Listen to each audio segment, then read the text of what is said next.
आदाब दोस्तों, मैं रिजवान खान बुराक। असेंबली इलेक्शन का माहौल गर्मा गर्मी जो है आप लोगों ने देखी होगी। पिछले 2 दिनों से एक पॉलिटिकल माहौल गर्मा गया है और पॉलिटिकल माहौल जो है बन चुका है। हर वो बंदा निकल के सामने आ रहा है। मैं अपने नौजवानों से, अपने बुजुर्गों से, बहनों से, भाइयों से, सब लोगों से एक सवाल पूछना चाहूंगा और वो सवाल मैं चाहता हूं आप लोग भी एक बार जहन में सोचें और आप लोग भी इन लोगों से ये सवाल पूछे। मैं शुरुआत करता हूं राजौरी थन्ना मंडी रोड की। राजौरी थन्ना मंडी रोड के ऊपर मैं पहला वाइड वो इंसान था जिसने इसके ऊपर जो है आवाज उठाना शुरू की थी, लेकिन जब काम शुरू हुआ तो बहुत सारी सियासत इन्वॉल्व होगी जिसकी वजह से मैं पीछे हट गया था, इसलिए कि मेरी वजह से कहीं काम में प्रॉब्लम ना आए। आज इतनी सियासी चीजें इन्वॉल्व होने के बाद भी वो रोड इतनी खस्ता हालत हो चुकी है। मतलब आप अगर देरा गली रोड पर चले जाएंगे, अगर आप थन्ना मंडी रोड से पीछे जाने की कोशिश करें, आप राजौरी से दहाली मोड़ का जो बैच देखेंगे बहुत खस्ता हालत है। और एक भी पॉलिटिकल इंसान, एक भी आपका जो पॉलिटिकल नुमाइंदा है, उस किसी इंसान ने यहां पर बात करने की जहमत नहीं की है। इस रोड की हालत देख के आप लोगों को लगता है कि हमारा कोई रहनुमा है, हमारा कोई रहनुमा था या किसी ने हमारी बात की है। जब रोड बनना शुरू हुई, बहुत सारे सियासी लोगों ने यहाँ पे अपने अपने फोटोज और अपने वीडियोस वायरल की कि ये देखिए हमने रोड बनाई है, और लेकिन उन लोगों का 1% कंट्रीब्यूशन नहीं था। जहां बहुत सारे इलाके ऐसे हैं जहां की रोडें आज हमारी इस रोड से लाख गुना बेहतर है, लेकिन हमारी रोड की हालात इतने बदतर है कि यहां पे चलना बहुत ज्यादा मुश्किल है।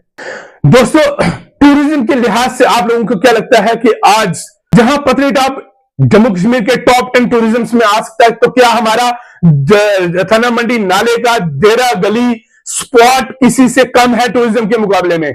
आज तक इसको डेवलप ना तो होने दिया, ना किसी ने करने की कोशिश की, ना किसी के जहन में अगर आया भी होगा उसने सोचा होगा नहीं लोग अवेयर हो जाएंगे, लोग पैसा कमा लेंगे, लोग पढ़ाई कर लेंगे, तो इसको डेवलप नहीं होने दो ताकि लोगों को दबा के रखा जाए। ये हकीकत है सियासत की जो आपसे कभी भी शेयर नहीं की गई, और हमारे टूरिज्म स्पॉट्स को इग्नोर किया गया और जानबूझ के दबाया गया। इसमें सिर्फ हमारे लोगों की गलती नहीं है, इसमें गवर्नमेंट ऑफ इंडिया की गलती है, इसमें उन एजेंसीज की गलती है जो यहाँ की रिपोर्ट्स देते हैं, जो यहाँ के लोगों के भले के लिए जो सरकार ने यहाँ अपॉइंट किए हुए, लेकिन वो लोग ऐसे लोगों को आगे करते हैं जो उनकी तलवे चढ़ते हैं।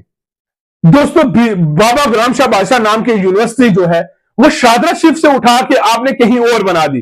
दैट इज ओके, ठीक है, राजौरी में बनी, लेकिन आप मुझे एक बात बताइए, क्या वहां शादरा या थन्ना मंडी के लोगों का हक नहीं था?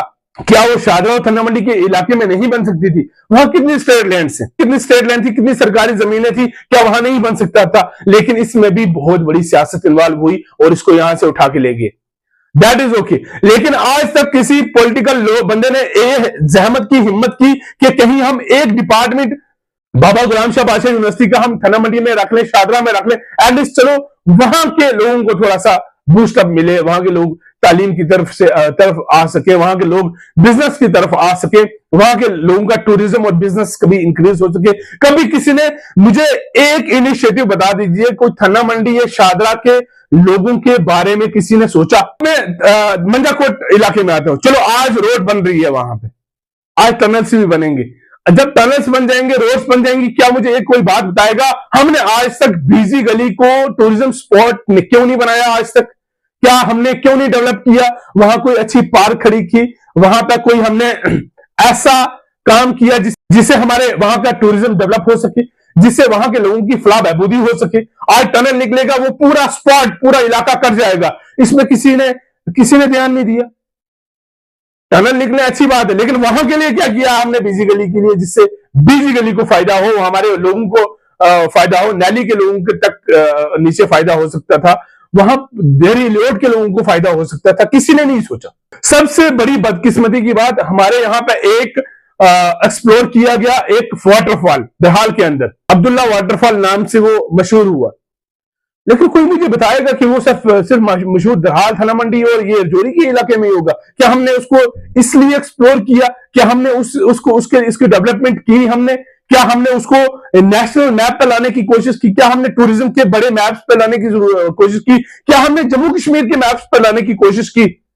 हमारे दावे बड़े हो सकते हैं, हमारी बातें बड़ी हो सकती है, लेकिन उसके लिए हमारे काम बड़े होने बहुत ज्यादा जरूरी है। हमारे रोड्स की हालत देखी है, दरहाल के अंदर कोई मुझे एक अच्छी रोड बता दे, कोई मुझे इन तीनों नालों में से मंजाकोट को छोड़ दो, आप दरहाल और थाना मंडी में मुझे बताओ एक अच्छी रोड है हमारे पास।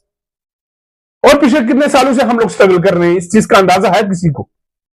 और सबसे बदकिस्मती की बात यह है कि हमारा एजुकेशन सिस्टम को एक्सपेंड होने नहीं दिया जा रहा है। हमारे एजुकेशन सिस्टम को यहां पे इतना दबाया जा रहा है कि यहां के लोगों को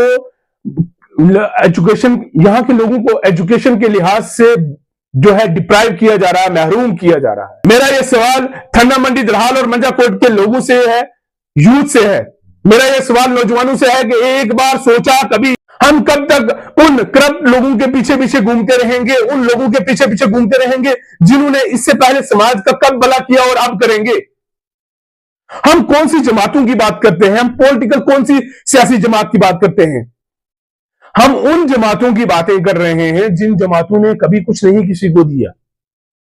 हम कभी भी उस कैंडिडेट को आगे नहीं लाएंगे जिस कैंडिडेट ने कभी काम किया हो, जिसने आवाम के लिए काम किया हो, लोगों के लिए काम किया हो, हमारे इलाके के लिए, हमारे लोगों के लिए काम किया हो।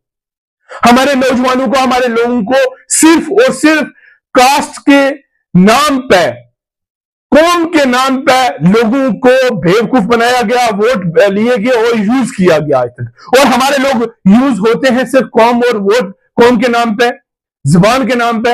हमारा अपना है और अपने के चक्कर में वो ऐसे काम कर गया जिसने हमारे समाज को अगले 20 साल 25 साल तुम्हारा समाज पीछे दब गया और कभी उभर नहीं पाया। आपको नहीं पता, आपके 2 4 5 10 लाख के किसी कॉन्ट्रैक्ट की वजह से, किसी दंगे की वजह से, छोटे मोटे कामों की वजह से आप इतने बड़े इंसान को आप सपोर्ट करके, इतने गलत इंसान को आप सपोर्ट करते हो कि वो इंसान हमारे लोगों को दबा के तबाह बर्बाद कर देता है। मेरे ये सवाल हमारे नौजवानों तक, हमारे असेंबली के सेगमेंट के नौजवानों के कानों में गूंजने चाहिए। एक बार सेल्फ इंट्रोस्पेक्ट करना है हम लोगों ने कि हमारे लोगों के साथ कितना बड़ा धोखा किया गया है आज तक, हमारे लोगों को कितनी चीजों के ऊपर बेवकूफ बनाया गया है।